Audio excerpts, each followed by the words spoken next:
We are with State Representative Alex Ramel from the 40th District. You had a town hall in person in district recently. How was it? It was fantastic. I did it alongside my seatmate, Deborah Lekanoff, and Liz Lovelet. And we had about 250 people show up. We had seating for 200, so it was standing room only at the back. Folks are excited, had lots of good questions, and a lot of opinions that they were ready to share. So let's talk a little bit about the issues. I think the first one I want to ask you about is, how are people feeling about the other Washington?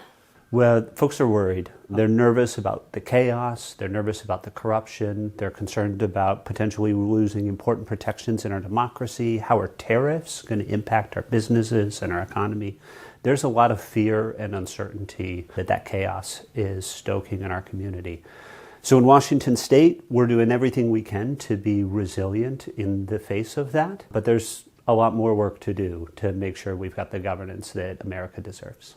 So if you had to pick the most recurring issue at the town hall, what would that be? Well, I think iterations of concerns about our budget and how the deficit that we're facing could impact communities. We heard from healthcare workers who are concerned that states' reimbursement rates could decline, impacting them. We heard from folks in education at Western Washington University who are facing budget cuts and potentially layoffs. Folks in our school districts who are concerned. And all of them wanted to know was, do we have a plan so that the budget deficit doesn't fall on the people who can least afford it, but instead that we're asking the folks who are the wealthiest in our society to contribute their share. So what about rent stabilization? Did that come up? Well, I brought it up, but it came up organically as well. Rent stabilization is one of the top things that I hear about from constituents all the time, and that town hall was no exception.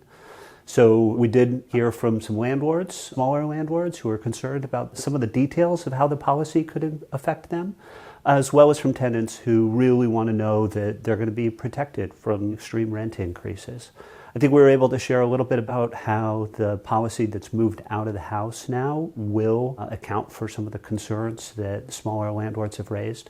And that's something that we're starting to see. The other day there was an article in the Seattle Times with some small landlords who say, hey, actually this is a pretty good deal for us. This will improve the overall market for Washington. Okay, any other issues that came up? We talked about gun violence prevention. We talked about funding for our Attorney General so that we're able to continue to challenge the other Washington when they're overreaching and violating our laws and our Constitution. Those are some of the big issues that came up. And you have a telephone town hall this week. Yeah, we're planning another town hall, this one by phone, coming up on Wednesday, March 26th. That'll be at 6:30 p.m. So for folks who maybe are on the San Juan Islands and weren't able to catch a ferry over or just missed it last Saturday, I'm looking forward to talking to folks on the phone on the 26th. And you're also going to have a translator in Espanol, is that correct? That's correct, yeah. We're committed to making sure that we're able to communicate with folks across the district in whatever language works for them.